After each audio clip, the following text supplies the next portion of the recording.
todos los confines del mundo, diciendo la verdad y nada más que la verdad.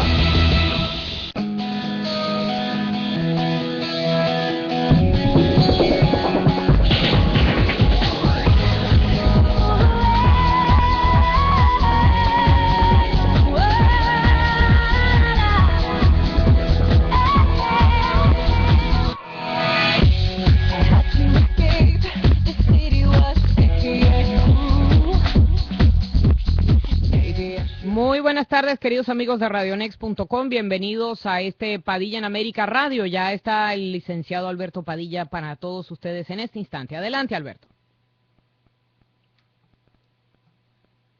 Hola, queridos radio oyentes, acá por internet a través de Radionext. Muchas gracias por estarnos acompañando en esta emisión, la cuarta que hacemos este viernes. Y ahora sí, muchas gracias a quien controla los controles, a quien me hace el favor de acompañarme vía remota y que si no fuera por haciendo, que es mi queridísima Donatella Ungreda. ¿Cómo estás, Donatella? Muy bien, Alberto, gracias a Dios. Viernes, bueno. viernes, así es. Donatella basada en la ciudad de Miami, yo basado en la ciudad de Atlanta en este momento, y bueno, pues esto es lo que hace la maravilla del internet, que puede uno estar donde se le pegue la regalada gana. Yo podría estar perfectamente bien en Islandia o en Hungría y sería exactamente lo mismo. La próxima vez te consigues un hotspot, te vas a la playa, abres tu computadora y haces tu programa desde la playa y todos te vamos a envidiar. Si hubiera playa en Atlanta, claro. Más pronto que tarde va a ser así. Ustedes vas a ver que más pronto que tarde va a ser así, mi querida Donatella. Y bueno, varios temas que hablar el día de hoy, pero antes que eso voy a dejar que Donatella diga los teléfonos a marcar, porque déjeme le digo que este es un programa interactivo y por tanto estamos esperando que usted participe con nosotros con sus comentarios, con sus preguntas, con sus dudas, etcétera. Y para hacerlo hay varias maneras. Una de ellas es por teléfono al 786-467-8213. Se los repito, señores, 786-467-8213, si usted está aquí en los Estados Unidos, o si está en Venezuela, al 0212-210-5087. Se los repito, 0212-210-5087. Y bueno, el primer número, el 786, hay que anteponer el número 1 porque es una llamada de larga distancia a Estados Unidos. Correcto. Otra manera de participar con nosotros a través de mi cuenta de Twitter en @PadillaNews o en la página mía de Facebook, que es Alberto Padilla, Economía y Finanzas. Facebook.com/Alberto Padilla, Economía y Finanzas. Bien, hay varios temas para hablar el día de hoy, que lo invito a que hable usted conmigo sobre estos temas y que me proponga algún tema más del que usted quiera hablar. Primero que nada, yo creo que es bueno hablar de las aglomeraciones, de las protestas, pero no en Brasil, sino del mercado financiero que está protestando por las declaraciones de Ben Bernanke, el gobernador de la Reserva Federal de Estados Unidos, que es el Banco Central de Estados Unidos. Como usted sabe, en las últimas 2 jornadas, especialmente en la de ayer, ha habido caídas importantes en los mercados financieros, las monedas latinoamericanas cayeron de manera importante, los mercados bursátiles latinoamericanos, pero también Wall Street cayeron de manera importante, y todo esto a raíz de las declaraciones de Ben Bernanke. Pero lo más interesante de todo, hay que poner esto en perspectiva, primero que nada, el índice industrial Dow Jones, por ejemplo, cayó alrededor de 500 puntos, pero hay que decir que en lo que va del año, este indicador ha crecido alrededor de un 11 o 12%, ha tenido un rendimiento muy, muy importante. Es decir, que si usted tenía un peso puesto en este indicador en el 1 de enero, hoy usted tendría, ay, válgame Dios, 10% más de rendimiento. No me voy a meter, no me quiero. Si usted tuviera 100 pesos, usted tuviera 110 pesos en este momento, que es excelentemente buen rendimiento. Entonces, por principio de cuentas, todo lo que sube tiene que bajar, y en este sentido es un ajuste saludable. Pero la pregunta es, ¿tienen razón los mercados en bajar y por qué reaccionaron de manera mala a lo que dijo Ben Bernanke? ¿Acaso Ben Bernanke dijo malas noticias? Bueno, lo más irónico del caso es que todo lo contrario. Ben Bernanke dio excelentes noticias Y eso es lo que está preocupando a los mercados. ¿Por qué? ¿Qué pasa?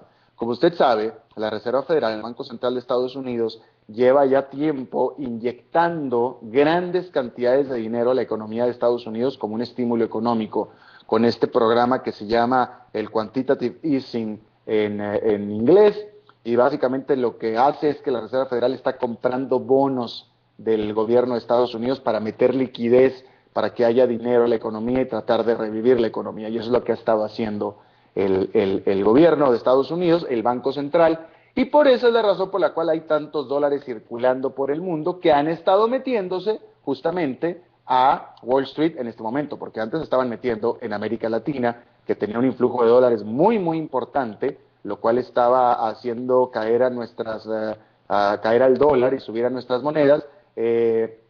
Tú, Donatella, no sabes de lo que te estoy hablando porque tú eres de Venezuela y en Venezuela no entran dólares, todo lo contrario. Canalla. Exactamente, pero bueno, hay que decirlo así, es decir, es una realidad. Hay países que no saben de lo que les estoy hablando, ellos son Argentina y también Venezuela, pero el resto de los países de América Latina habían estado sufriendo de una entrada masiva de dólares porque hay muchos dólares disponibles, porque la Reserva Federal ha estado metiendo dólares en este programa del que yo les estoy hablando. Bien, y este programa es dirigido precisamente a estimular la economía.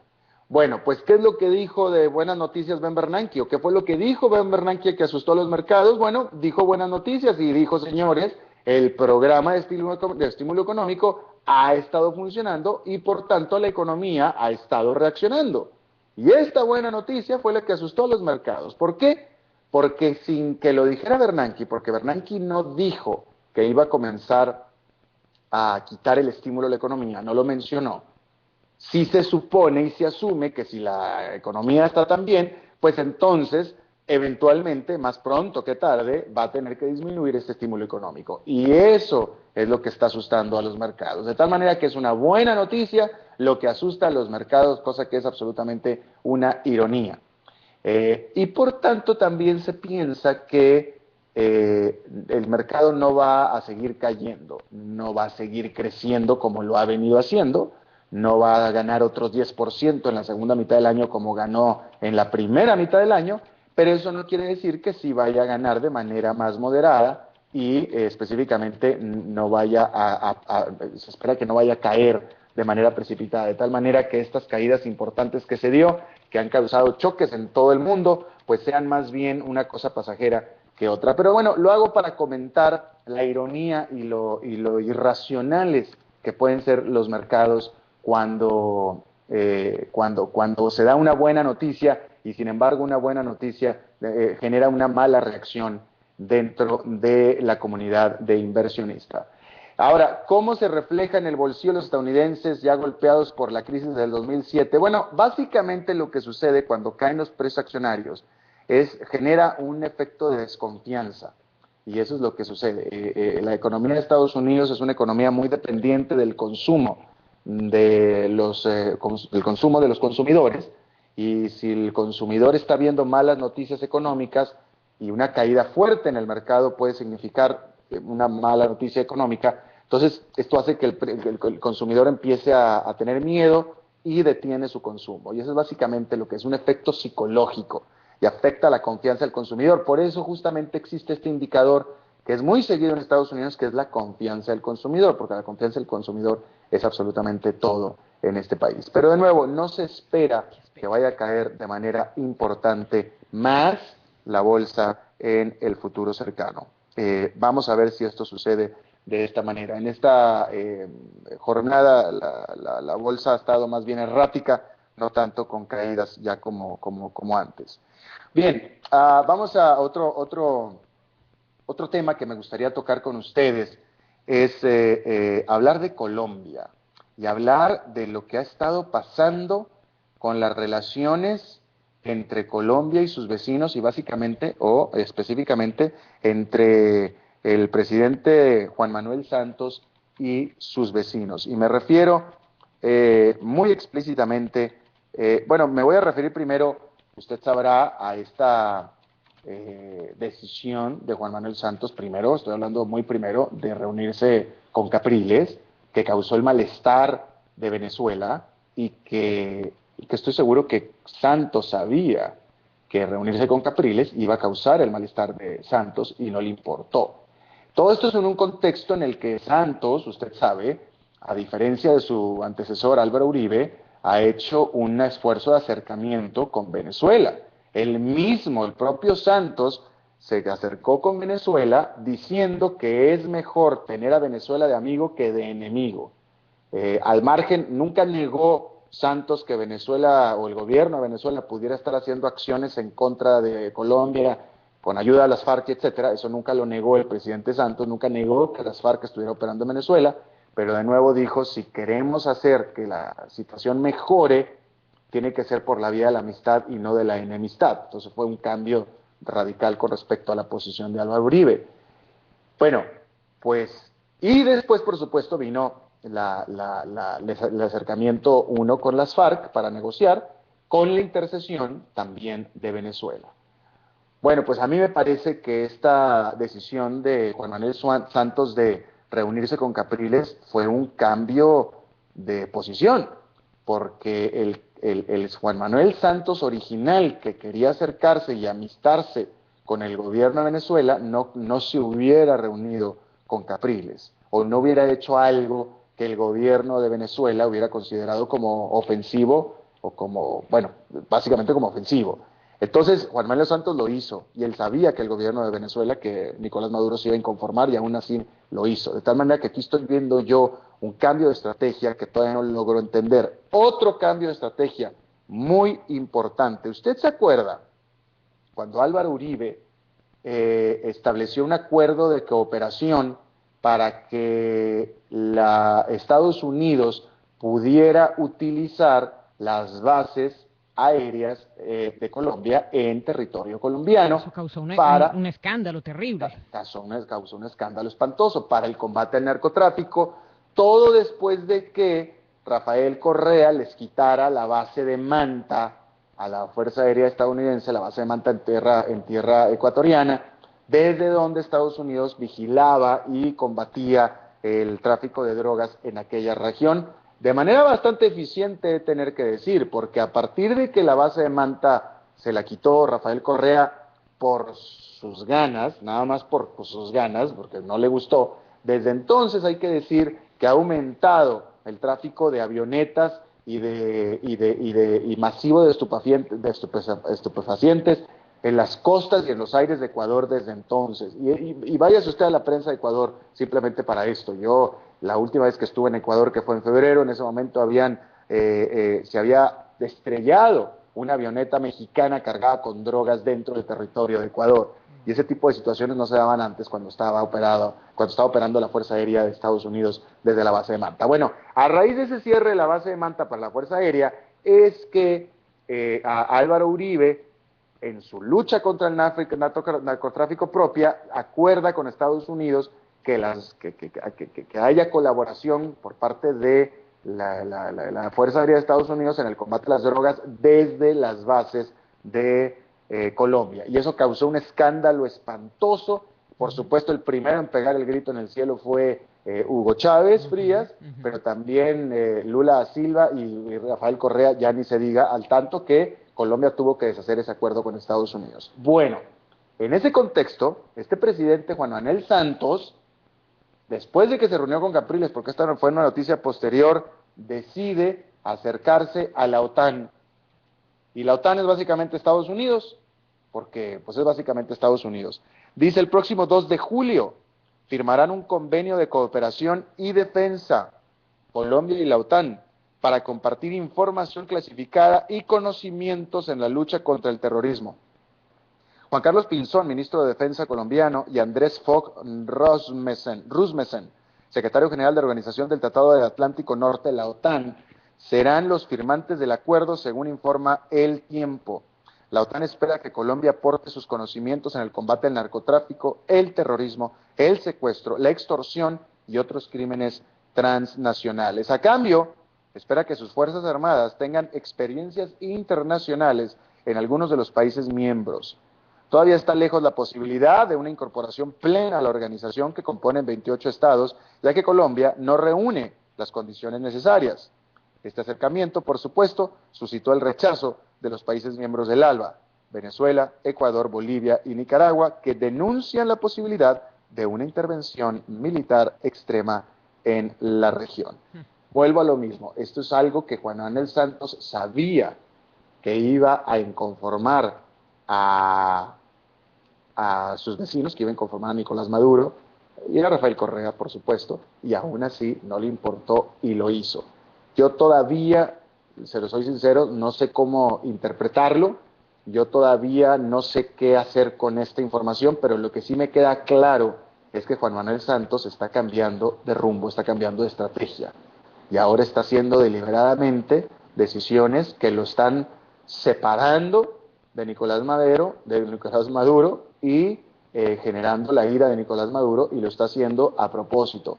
¿Para qué? No sé. ¿Cuál es la estrategia? No sé, pero tengo todavía que consultarlo con la almohada o con la ducha, porque son las dos consultas más importantes que yo hago durante el día. Pero ciertamente es notable, ¿no te parece a ti, mi querida Donatella? Ciertamente es notable porque ellos están en pleno trance de negociaciones con la FARC, en el que interviene Cuba, en el que interviene Chile y en el que interviene Venezuela, por lo menos como observadores o facilitadores. Y por otro lado, la exigencia que le hacía a la FARC, que tú ayer lo leías, que primero cámbiame todo el Estado y después yo me siento y sigo conversando contigo, es, no lo sé si son show off de lado y lado, no tengo la menor idea. De verdad que es un asunto bien curioso. Buen punto, porque también resulta que, como lo estábamos viendo ayer, adelantando ayer, Donatella, pareciera que las FARC pues están poniendo sobre la mesa cosas que son muy difíciles de tragar, muy difíciles o casi imposibles de cumplir. Al respecto, déjame te leo la nota de hoy. La guerrilla comunista de las FARC propuso el jueves sustituir la Cámara de Representantes, es decir, los diputados de Colombia, exacto, cambiar todo el sistema de la Cámara de Representantes de Colombia, todo el Congreso, por una Cámara territorial que permita mayor participación a las regiones del país y a los campesinos indígenas afrodescendientes en el proceso legislativo. Suena muy lindo, por supuesto que suena muy bonito y todo el mundo quiere que los afrodescendientes y los indígenas y etcétera, todo el mundo participe. La gran pregunta es cómo implementas esto. Asimismo, pidió las FARC que el gobierno de Colombia democratice la información y dar acceso gratuito a Internet a campesinos indígenas afrodescendientes para estimular su participación política.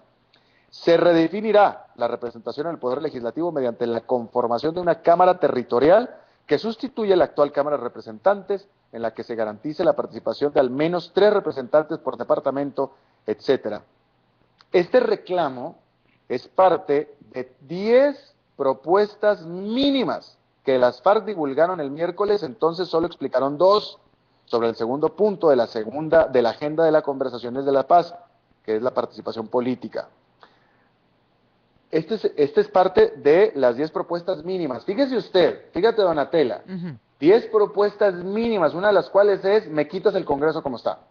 Correcto. O sea, el Congreso de Colombia está conformado por el Senado y la Cámara de Representantes. Esta última tiene 166 miembros elegidos por los diferentes departamentos, provincias, e incluye a 4 representantes de grupos étnicos y minorías políticas, y otro de los colombianos en el exterior incluso.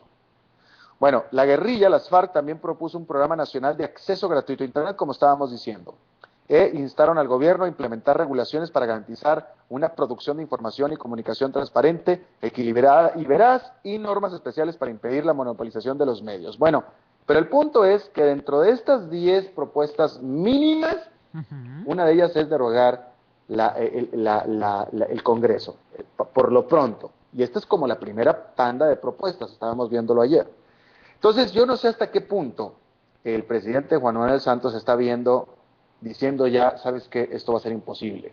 Porque si lo mínimo que tengo que hacer por lo pronto, lo mínimo como primera etapa y como primera fase es derogar el Congreso, cosa que ni siquiera depende de Juan Manuel Santos, porque no depende de él, es una serie de cambios constitucionales y todo. Me parece que tal vez Juan Manuel Santos ya está viendo estas negociaciones como una montaña que es simplemente infranqueable, se me ocurre pensar a mí. A lo mejor es un showcase, es una enorme pantalla para darle publicidad a las FARC, notoriedad política, notoriedad internacional política, y yo creo que la FARC está gozando de sus 15 minutos de gloria. No sé cuánto quieran extender estos 15 minutos de gloria, porque esas exigencias son absurdas. Ellos quieren desmontar el Estado colombiano como lo conocen, que eso tomaría quién sabe cuánto tiempo. Primero se tuvieran que poner de acuerdo y después ver si los resultados los satisfacen medianamente para ver si quieren seguir conversando y no seguir matando. Exacto, o sea, primero, ese es buen punto, o sea, porque las FARC está diciendo, primero me cambias al Congreso y una vez que acuerdes hacer eso, entonces seguimos platicando, porque todavía sigue, esta es la primera esta es la primera tanda de propuestas que yo tengo. Así es. Entonces no sé hasta qué punto el propio presidente Santos está viendo que esta es una montaña que simplemente no va a poder salvar y está cambiando de rumbo. No sé. Lo que no me queda claro cuáles son las determinantes del presidente Santos. Lo que me queda claro es que está cambiando de rumbo, más no sé por qué. Y veremos qué es lo que pasa al respecto, pero ciertamente va a ser muy interesante. Ciertamente sí. ¿De qué quieres hablar ahora? ¿De Venezuela o de Argentina? Timarín, hablemos de Venezuela, ¿Quieres hablar de Venezuela? Bueno, este es en realidad para el público que no es venezolano, porque ya supongo yo que en Venezuela esta es noticia vieja y es una noticia que se conoce muy bien, pero pues resulta que observadores europeos dicen que hubo fraude electoral en Venezuela, en esta nota que está publicada en el sitio de infobae.com, el sitio en el cual participo. Por cierto, a esta conclusión arribó una misión de veedores del Instituto de Altos Estudios que estuvo presente durante la jornada de votación. Según publica el Nuevo Herald, el gobierno de Nicolás Maduro incurrió en una serie de delitos electorales que generan dudas sobre los resultados de los comicios presidenciales de abril, concluyó esta misión de observadores independientes del Instituto de Altos Estudios Europeos que estuvo presente en Venezuela durante la jornada de votación. El presidente de este instituto, Gustavo Palomares, quien encabezó la misión, dijo creer que los delitos electorales pudieron haber alterado el verdadero resultado de los comicios.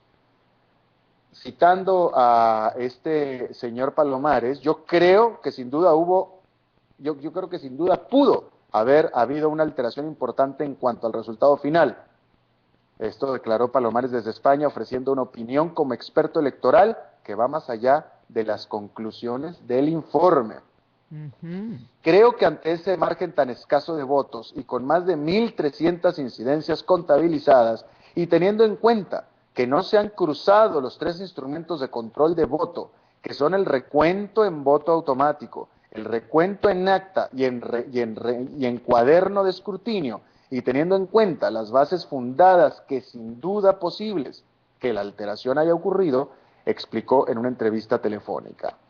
Ahora, en su informe, la misión de observadores también cuestionó la legalidad de la candidatura de Maduro, señalando que existen suficientes indicios para concluir que violó las disposiciones de la Constitución que le obligan a renunciar de su cargo público antes de registrar sus aspiraciones presidenciales. Y como usted sabe, Maduro fue declarado el ganador de las elecciones presidenciales el 14 de abril con un margen inferior al 1,5 puntos porcentuales frente al opositor Enrique Capriles. Y bueno, el informe explica que la elección fue llevada a cabo bajo un ambiente poco propenso para la realización de un proceso libre y transparente, ya que se caracterizaba por el abuso de las instituciones del Estado por parte de un régimen que mostraba el firme propósito de conservar el poder a toda costa, dice este grupo de observadores europeos. Se observa una abierta y reiterada violación de normas y procedimientos que conduce a acrecentar las sospechas de una suspensión del Estado de Derecho, estableció el informe. Para el Instituto, la actuación del Consejo Nacional Electoral, mejor conocido como el CNE, genera dudas sobre su imparcialidad, asumiendo un papel de protagonismo y desempeñándose como la institución más apta para salvaguardar la última voluntad del líder, en referencia al fallecido expresidente Hugo Chávez. La sospecha de su parcialidad es incrementada por la negativa del organismo de atender la solicitud de una auditoría introducida por la oposición, resaltó. El informe además concluyó sobre la aparente falta de independencia del Poder Judicial, señalando que una revisión de las últimas sentencias relacionadas con los procesos electorales constata una muy preocupante permeabilidad de la voluntad del Ejecutivo.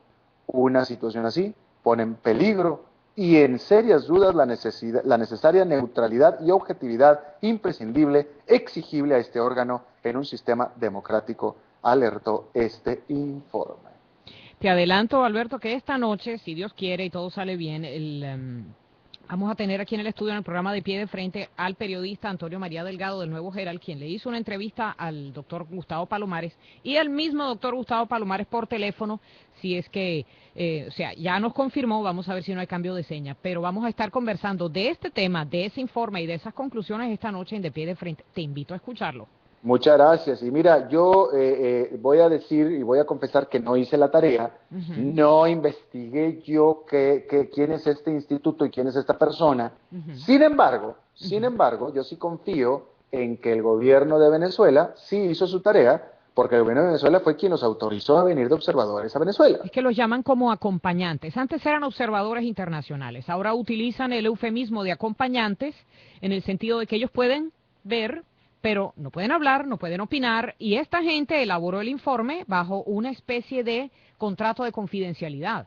Aquí el señor Palomares rompe ese contrato de confidencialidad. No sé si es un contrato, por lo menos es un acuerdo de confidencialidad. Y deciden 3 meses después decir, no, mira, aquí la cosa es tan apabullantemente tramposa que no nos queda sino hablar del asunto, porque si no nuestro prestigio como instituto de altos estudios europeos se puede ver afectado. Para mí que esa es la razón por la que el hombre habla.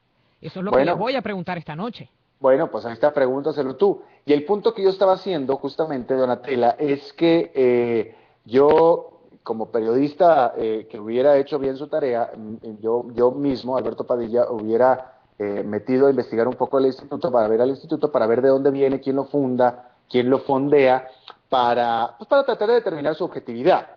Pero, reitero, no lo hice porque me sentí cómodo, porque confío en que el gobierno de Venezuela sí lo hizo.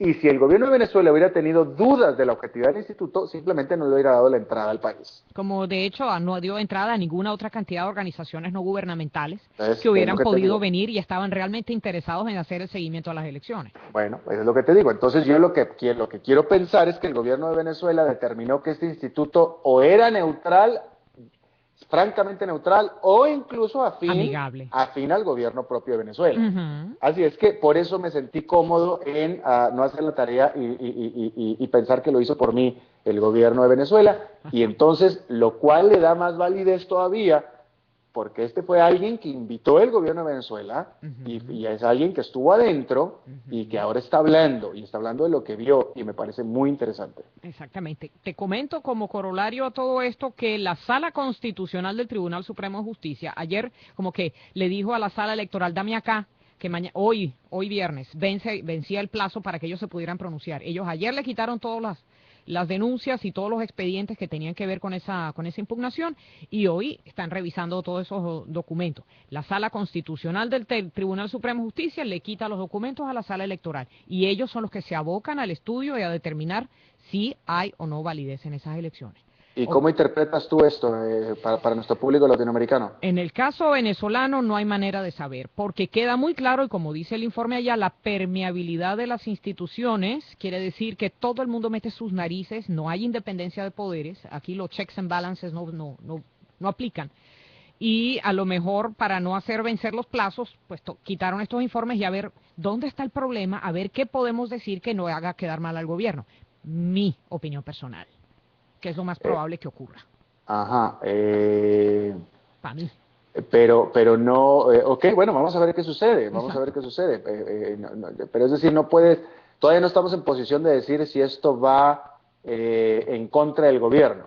No, lo más probable es que no vaya en contra del gobierno, eso es lo que te quiero decir, porque toda la historia anterior indica que no va a ir en contra del gobierno, sería realmente extraño.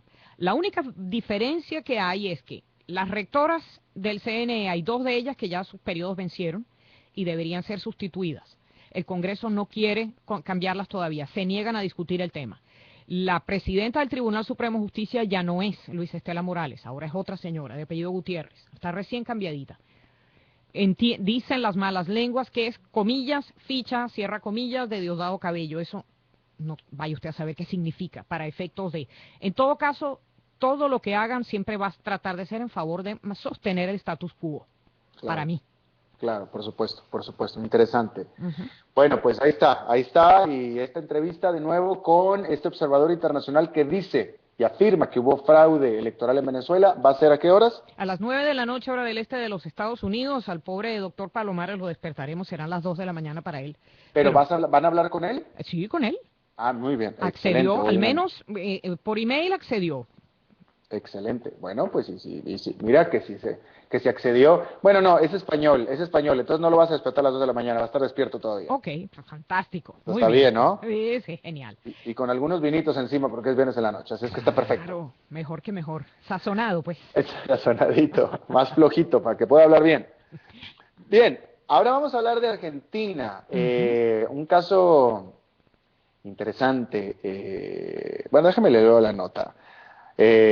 La presidenta de Argentina, Cristina Fernández de Kirchner, lanzó duras críticas a su poder judicial, o mejor dicho, al poder judicial de Argentina, y renovó su compromiso de democratizar la justicia pese al fallo de la Corte Suprema que declaró inconstitucional una reforma impulsada por la mandataria para la elección popular de los miembros del órgano de designación y remoción de jueces.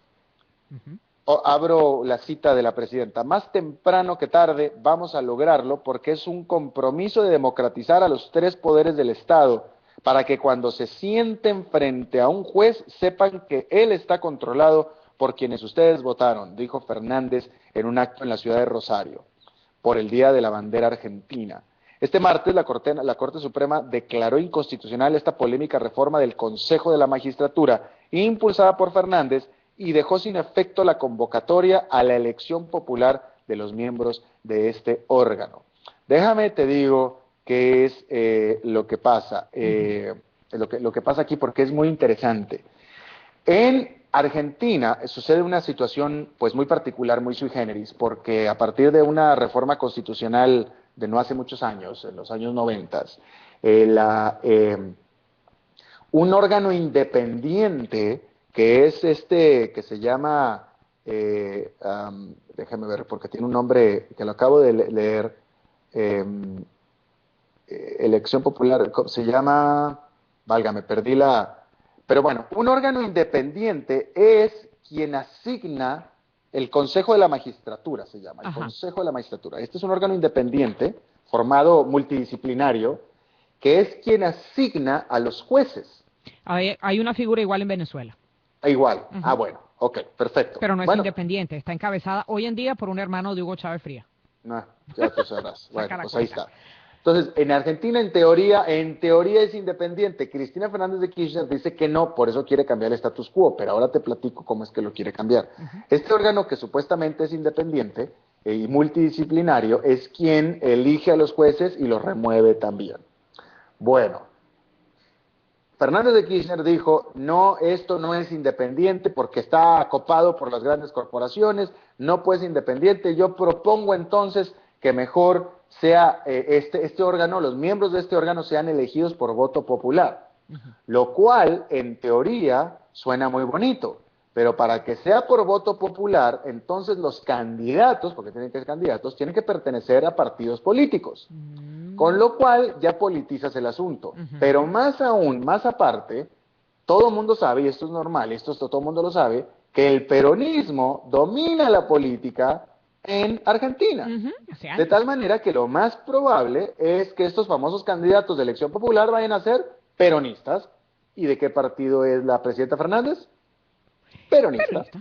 Exactamente. Entonces, le estarías dando la elección de los jueces, que son los que determinan absolutamente todo, a la presidencia, al gobierno.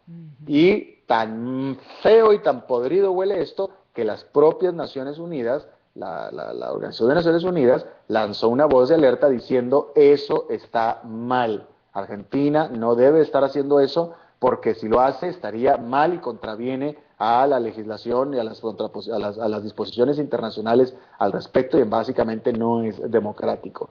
Pues bueno, la presidenta, o la Corte Suprema de Justicia, el órgano supremo de todo país, la Corte Suprema de Justicia determinó que esta propuesta del gobierno argentino de la presidenta es inconstitucional, y aquí tiene usted a la presidenta criticando la decisión, la determinación de lo que es la Corte Suprema de Justicia, que cuando la Corte Suprema, porque es Suprema de Justicia, habla y dice lo que sea, ya no hay nada más que hacer, eso es, ya, se acabó.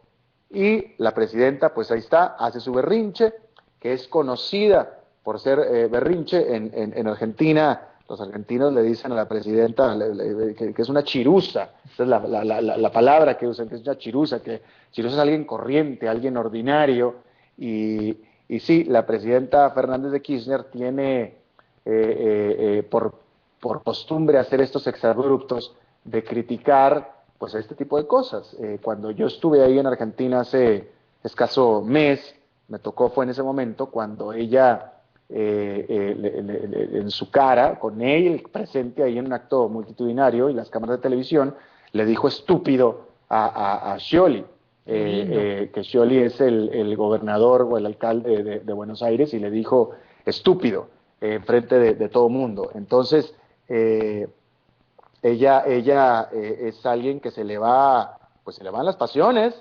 y tiende a insultar públicamente a quien no le da la razón, así sea la Corte Suprema de Justicia de su país. Y sobre todo si la contraviene, claro. Por supuesto, si la contraviene, obviamente. Entonces, bueno, reiterando, la Corte Suprema de Justicia, por eso es la Corte Suprema, porque es quien en teoría dirime y establece y es la que resuelve todo. Ya una vez que resuelve la Corte Suprema de Justicia no hay nada más que hacer. Uno podrá estar inconforme, por supuesto, si un fallo de la Corte Suprema de Justicia no te conviene a ti, pero eso no quita que la Corte Suprema tenga la razón, en el sentido de que cuando ya lo dice la Corte Suprema es porque es ley, y ya la ley es la ley. Podrá ser injusta incluso, pero es la ley, ya no hay más que hacer. Y ella, pues definitivamente, de todos modos, se inconforma y critica a la Corte Suprema de Justicia. Bueno, pues ahí tiene usted esa. Otro elemento que me gustaría platicar con ustedes, vamos a hablar de las protestas en Brasil y del hecho que estas continúan, siguen siendo masivas, correcto, son cada vez más multitudinarias y cada vez más violentas. Y hay 2 muertos. Y desafortunadamente, perdóname, decías. Hay 2 muertos ya que se sepa. Ya son 2. Bueno, pues ahí están los primeros mártires de estas protestas. El gran problema que yo estoy viendo aquí, y que es lo que refleja la prensa internacional, y que es cierto, es que desafortunadamente no solamente es que el gobierno de Brasil se ve copado e incapacitado, sino que desafortunadamente no saben, ya en este momento las demandas de los brasileños son muchas y son muy amplias. Entonces el gobierno de Brasil está congelado puesto que no sabe cómo atenderlas. O sea, ¿qué te puedo decir, qué puedo hacer en este momento para que tú dejes de manifestarte? La razón original por la cual se empezaron estas protestas, que fueron los famosos 20 centavos que subió el transporte público de Sao Paulo, eso ya se eliminó casi desde el principio, y continúan las protestas. Entonces, este es el gran problema, que ya no se sabe ¿qué te puedo decir a ti, manifestante, que te vaya a poner contento? ¿Qué tipo de cambio puedo hacer, que puedo generar yo ya para que tú te dejes de manifestar ya? Y esa es la parte que mantiene congelado el gobierno, y bueno, solamente reflexionar que eso es lo que sucede cuando una clase política está tan desatada de lo que pasa realmente en las calles de a quien ellos dirigen.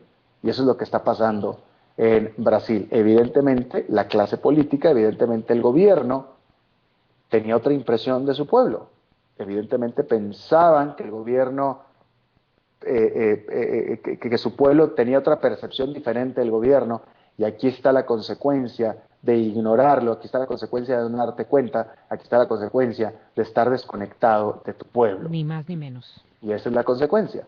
Y eso es lo que le está pasando en este momento a Brasil. Y yo no sé cómo va a acabar esto. Yo no sé qué es lo que nadie le pueda decir en este momento a los manifestantes para que se vayan a sus casas ya tranquilos. Porque para lo que están ellos exigiendo son cambios muy de fondo, muy profundos, que es imposible que se den de la noche a la mañana. Y por lo visto estamos hablando de un pueblo que ya está harto, que ya no cree nada en su gobierno, y yo temo que cualquier promesa que el gobierno de Brasil les pueda dar a los manifestantes simplemente no le van a creer. O sea que tú pronosticas que esta crisis escale y escale y escale, incluso puede comprometer la viabilidad del gobierno. Y lo que yo no sé, lo único que puedo decir es que yo no sé hasta dónde va a llegar este asunto, porque yo no sé qué es lo que va a detener a los manifestantes de quedarse en su casa. Eso es lo que yo no sé. Wow. ¿Qué es lo que los va a hacer que ya dejen de manifestarse? ¿Cuál va a ser el detonante para todo lo que están pidiendo? Eso es lo que yo no sé. Y evidentemente estas marchas es por una desconfianza del gobierno. Entonces yo no veo como una promesa del gobierno de que sí, ok, anda, yo me comprometo a que yo gobierno me comprometo a que voy a atender todos tus reclamos y voy a hacer todos los cambios que me dices. Yo me comprometo, ya vete a tu casa. Y eso va a ser lo que ellos haga que ellos se vayan a su casa. No veo cómo.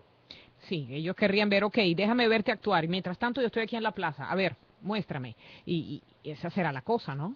Así es. Y bueno, todo esto, no soy el único que lo digo. Esta es una nota de la AFP y dice: ante las históricas protestas que degeneraron en violencia en plena Copa Confederaciones, el gobierno de Brasil, atónito al principio y hasta ahora en silencio, intentaba comprender este viernes la furia y descontento de la población y cómo salir de este atolladero, justamente. A un año del Mundial de Fútbol, más de 1 millón de manifestantes salieron a las calles de unas 80 ciudades de Brasil el jueves para protestar contra los gastos de la Copa y en demanda de mejores servicios, según las últimas cifras revisadas de policías y expertos. Río de Janeiro, Brasilia y otras ciudades vivieron escenas de auténtico caos, con violencia, saqueos, vandalismo y enfrentamientos de manifestantes con la policía en las mayores protestas callejeras en más de 2 décadas en Brasil. Un manifestante murió atropellado por un automóvil cuando se manifestaba en la ciudad interior de Sao Paulo y más de un centenar fueron heridos. Wow. Hartos de la corrupción, de la mala calidad del transporte, la educación y la salud, de los precios en alza y de los multimillonarios gastos para el Mundial del 2014, cuando el país tiene enormes déficits en varios frentes, los brasileños sorprendieron a su propio gobierno y al mundo con la virulencia y el tamaño de las protestas. La presidenta de Brasil, Dilma Rousseff, se reúne este viernes de urgencia con varios miembros del gabinete y pues bueno, pues ahí está el asunto. Wow. Y bueno, que sirva de ejemplo, que toda Latinoamérica vea, que toda Latinoamérica esté viendo a los brasileños que tenían fama de ser tranquilos y de ser alegres, y mire lo que está pasando. Y lo que está pasando en Brasil, por las razones que están pasando, perfectamente pueden volver a suceder en cualquier país de América Latina. Ciertamente, porque están todas las condiciones dadas, parece en plantilla, en papel carbón. Todo lo que estos gobiernos progresistas han iniciado, puede que inicialmente se vea una bonanza aparente, pero abajo está todo podrido. Es como tú eres un piso de madera, un parqué bello, precioso, pulido arriba, y apenas lo pisas se hunde. Así es, y bueno, nada más los gobiernos progresistas, que esto también pudiera pasar incluso en los gobiernos de derecha o los gobiernos capitalistas, porque aquí de lo que estamos hablando es de la percepción de bienestar de los ciudadanos, porque acá nosotros hemos hablado mucho, yo hablo mucho acerca de las buenas cifras económicas, porque son buenas, de Colombia, de Perú, de Chile, de México, que ahí va, Centroamérica en general, pero otra cosa es cómo lo perciben y cómo lo viven los propios latinoamericanos, porque Brasil venía de presentar extraordinarias cifras económicas también, hasta hace un año y medio. Y mira una cosa, que era lo que platicábamos ayer, que me decía este brasileño a mí en Costa Rica, Una cosa es lo que dice la cifra y otra cosa es cómo lo viven los brasileños en la calle. Y bueno, a esto es a lo que me refiero, que los gobiernos de América Latina deben de estar prestando atención. ¿Por qué? Porque los pueblos de América Latina están prestando atención a lo que está sucediendo para el pueblo de Brasil. Por tanto, los gobiernos de América Latina deberían estar también prestando atención a lo que está pasando para que se evite, para que se vaya a evitar un problema similar. Te puedo hacer una pregunta, Alberto. Sí, señora. ¿Cómo verías tú, si tú tuvieras el poder de diseñar un nuevo sistema económico? ¿Alguna vez has pensado en esto? ¿Qué cosas harías tú para diseñar un nuevo sistema económico que no se pareciera ni a uno ni a otro? Y que realmente fuera viable, que generara algo de riqueza, que fuera útil para todo el mundo y que fuera un crecimiento lógico, porque he escuchado decir, he visto en internet, este crecimiento no se puede sostener, etcétera, etcétera, va a haber miseria para todo el planeta.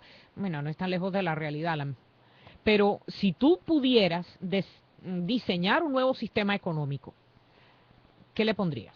No podría hacerlo sin caer en ideología.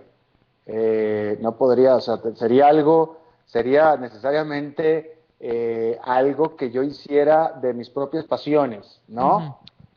Y eso sería malo, porque ya hemos visto lo que gobernar a un país con las pasiones personales de alguien hace. Así es que no podría hacerlo. Yo soy mucho más pragmático, Donatella, y yo creo que ya tenemos en el planeta, en nuestra historia, en la actualidad, gobiernos, economías, sistemas económicos que funcionan y funcionan bien. Y lo vemos en algunos países como Corea, por ejemplo, o lo vemos en algunos países como los países nórdicos, los países escandinavos, Suecia, etcétera. E invariablemente siempre tiene que ver con mercados abiertos y con regulación. Mercados abiertos, regulados. Empresas libres, pero bajo supervisión del gobierno. Empresas libres siguiendo reglas claras. Eso es lo que a lo largo de los siglos ha probado traer prosperidad. Porque, fíjate lo que estamos hablando. Déjame mencionar algo que me parece muy importante. Cuando Hugo Chávez, que fue el que puso sobre la mesa todos estos conceptos, Hugo Chávez hablaba de los países capitalistas de América Latina y por tanto Venezuela iba a seguir el nuevo camino del socialismo del siglo XXI porque el capitalismo en el resto de América Latina evidentemente había sido un fracaso. Hay que aclarar una cosa, no hay un solo país en América Latina que sea capitalista, no en el capitalismo puro como se debe conocer. Lo que tiene América Latina es un capitalismo a medias. Tal vez Chile sea el país más capitalista de América Latina y por tanto Chile es el país más desarrollado económicamente de América Latina. Pero la realidad de las cosas es que nadie tiene un sistema capitalista verdadero en América Latina. Por eso es que ningún país de América Latina se ha insertado todavía en el franco camino al desarrollo como no fuera Chile y Uruguay. Hay que decirlo así. Entonces, al final del camino, cuando estamos hablando, en el caso de México, con todo este optimismo que está generando México, porque va a pasar sus reformas económicas, la reforma energética, reforma educativa, reforma fiscal, reforma judicial, etcétera, al final del camino, lo que está haciendo México es hacerse un país más capitalista. Y eso es lo que está haciendo, hacerse un país más capitalista con mejor regulación.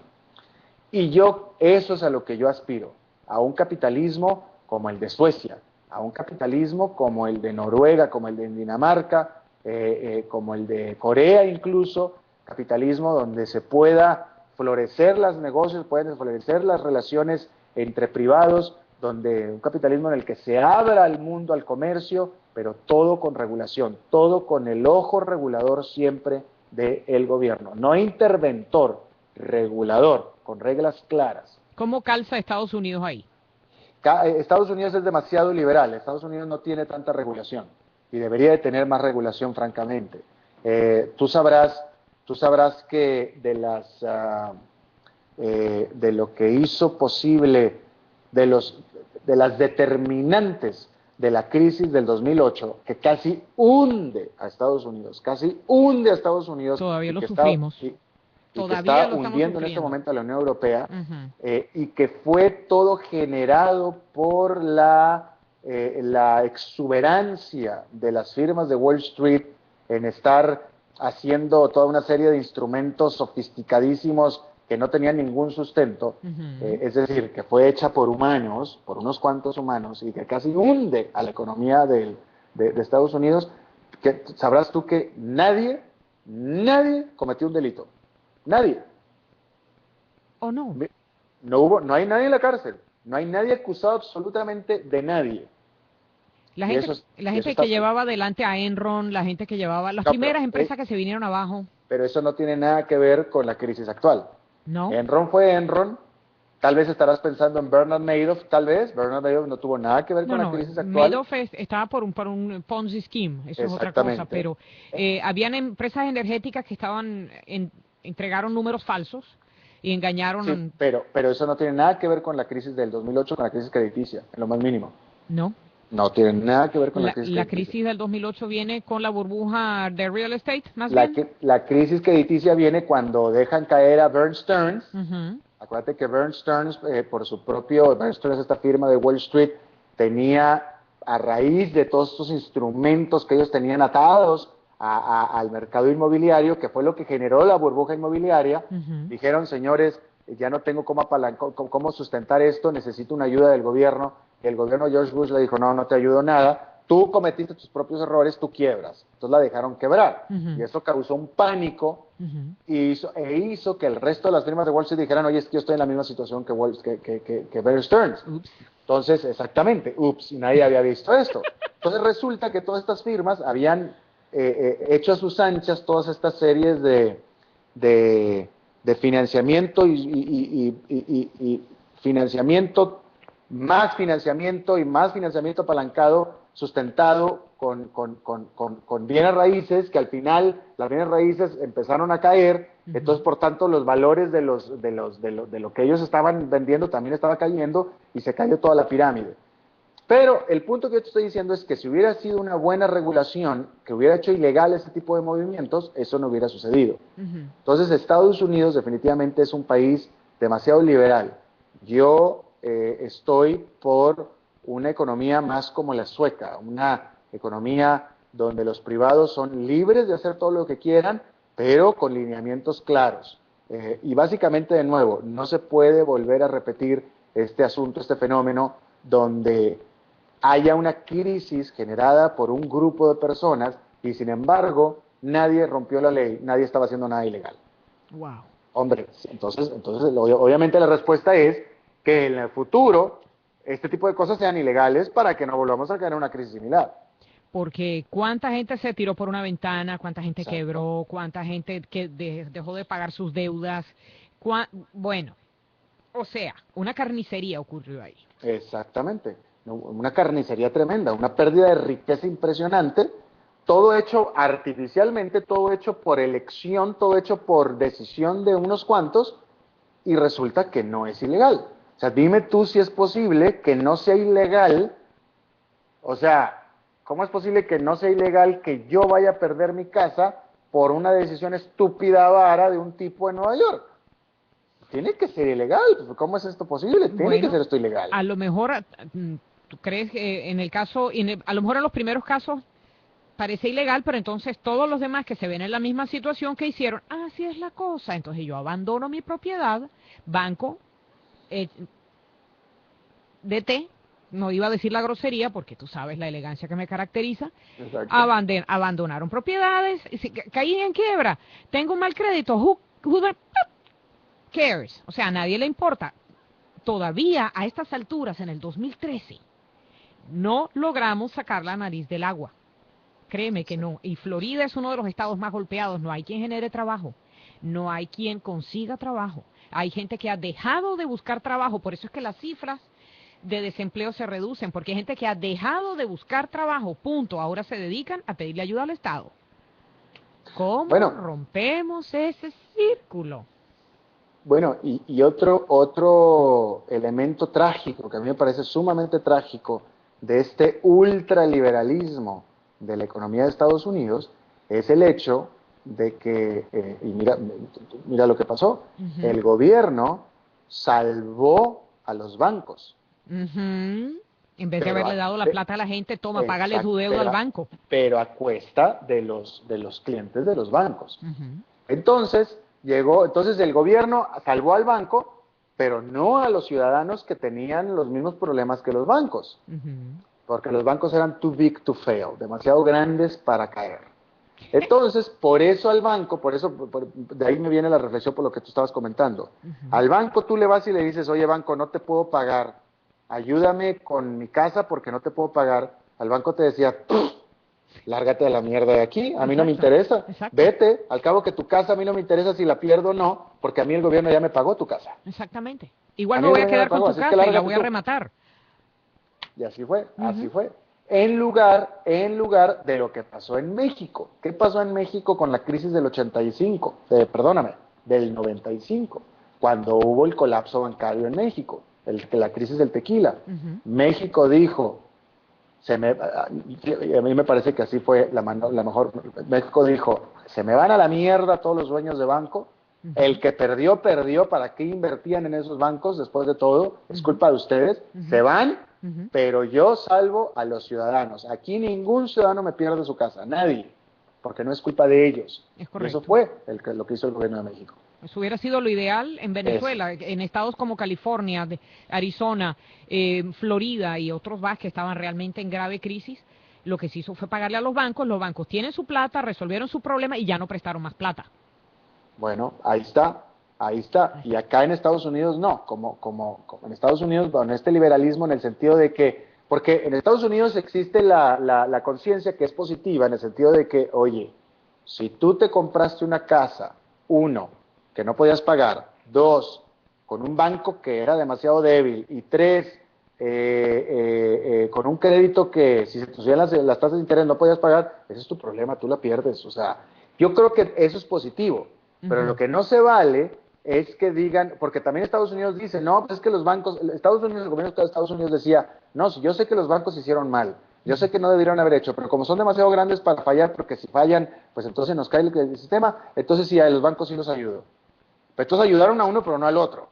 Correcto. Entonces está mal, eso está tremendamente mal. Y ese es el problema con el liberalismo que tiene Estados Unidos, que es sobre todo está impregnado sobre todo en el pensamiento de los republicanos más que de los demócratas. Pero hay un detallito que todavía les lava la cara, y es que una vez que se salvaron los bancos y una vez que se estabilizó, el Ministerio la Departamento de Justicia de aquí empezó a meterse en todas estas mortgages y a ver cómo los obtuvieron y estos préstamos, y los bancos fueron responsables de haber otorgado créditos a gente que después de todo no podía pagarlos. Y muchas de esas personas que perdieron su casa por foreclosures demasiado rápidos o por gente que no ayudaron a hacer modificaciones de sus préstamos, etcétera, de alguna manera se han visto beneficiados. Y los bancos han tenido que pagar. Yo sé de una persona que a una línea de crédito que era como una segunda hipoteca de un apartamento, el banco sencillamente se la condonó. Fuera, se acabó el problema. No me debes esta plata. ¿El banco hizo eso? El banco hizo eso. Oye, nunca he escuchado eso. Pues sí. ¿Y por qué se la condonó? Porque obviamente estaban metidos, este era Bank of America, porque también estaba metido en concesiones de líneas de crédito y de préstamos de mortgage sin haber averiguado bien, habiéndole hecho caso a mortgage brokers. O sea, sabes que son figuras intermedias entre el que compra y el que finalmente pone la plata. El realtor, el otro o sea que el banco mismo no había seguido las reglas a la hora de otorgar no hizo su tarea completa de investigar si el que aplicaba por el crédito era una persona responsable y tenía suficientes ingresos para responder por el préstamo. Bueno. Así que por ahí se fue todo el mundo, pero claro, a lo mejor el Estado americano dijo, bueno, primero déjame salvar aquí y después entonces me voy en detalle. Y de hecho, ha habido una action class, que es una demanda colectiva, y a mucha gente le llegó un chequecito por $300. También sé de eso. Bueno, pues ahí Malo está, ¿no? Pero volviendo al tema original, sí, un sistema como el de los países escandinavos, un sistema como el de Canadá, así es el sistema que funciona, ¿no? Cualquier otra cosa, eso es lo que ha demostrado y mostrado sacar a un país de la pobreza, es lo que ha puesto a los países en desarrollo o en vías de desarrollo, son mercados abiertos con un Estado fuerte, con instituciones fuertes y un Estado regulador. Y no hay de otra, no hay hilo negro, no hay necesidad, desde mi punto de vista, inventar un nuevo sistema económico, porque hemos tenido ejemplos de sistemas económicos que funcionan y funcionan bien. Sí, señor. En América Latina no nos ha funcionado nada porque no hemos implementado absolutamente nada de manera concreta y eficiente. Qué horror. Exactamente, somos un sistema capitalista a medias, mal implementado, y por eso no ha resultado bien. Y salpicado de mucha ideología. Aparte, así es. Y bueno, me parece que llegamos al final de nuestro programa de hoy. Bueno, estrictamente hablando, tendrías par de minutos todavía si quieres decir alguna otra cosa. Un par de minutos. Bueno, primero que nada, una cosa para el público. ¿Este programa queda grabado, Donatella? Porque no. Este programa queda grabado y si gustan, entran a www.radionext.com y al lado derecho de la pantalla están siempre en cola 3 videos que corresponden a la programación que se graba en vivo. Abajo hay un link que dice visite nuestro canal de YouTube y ahí están todos los videos. Este que vamos a concluir en un momentito va a quedar grabado, tiempo que YouTube lo procese y va a estar arriba en la página. Yo en todo caso, apenas esté listo, te lo voy a poner en Twitter con mención a Padilla News para que tú también lo tomes y lo pongas en tu página de Economía y Finanzas en Facebook y así sucesivamente. Excelente. Bueno, entonces también le anuncio, mañana sábado es el programa Tú y Vos, otro programa de radio en el que estoy yo que participo a partir de las 12 de la mañana, tiempo del este de Estados Unidos, que son, en Venezuela son... Las 11:30. 11:30. Este asunto de las media horas en Venezuela nunca lo voy a entender. Las 11 de la mañana, tiempo de México, las 12 del día, tiempo de Buenos Aires, y mañana estamos esperando contar con la participación de un líder de manifestantes brasileño para hablar, a ver de qué se trata todo esto, lo que está pasando allá en Brasil.